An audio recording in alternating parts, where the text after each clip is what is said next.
New season, new portal policy. I only appear in clean mirrors now. It's called boundaries. Hot goddess summer begins now. No more crusty reflections, just sacred geometry and Windexed portals, baby. I've been in some pretty gross places in my time. Okay, this counts as a reflection only if you're truly spiritually desperate. And cruise through the town on my bike! Do you understand that? Ah. Nothing says self-worth like being smeared across a bottle of gut-healthy pickle water. Who summons divine wisdom from a compact?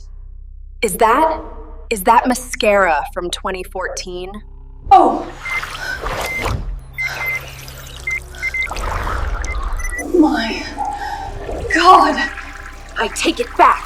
I take it ALL back. This is karmic punishment for mocking crystal healers. This is not a cleanse. This is a karmic colonoscopy. I came here to be your inner wisdom. I'm leaving with someone's foundation shade number 312 stuck to my aura. Was this supposed to be my glow-up arc? Or a low-budget liminal horror film? Finally, a clean reflection, sacred light, zero fingerprint trauma. This is where I belong. Want to be part of something sacred and fun? Join the Eveolution. It's cleaner here.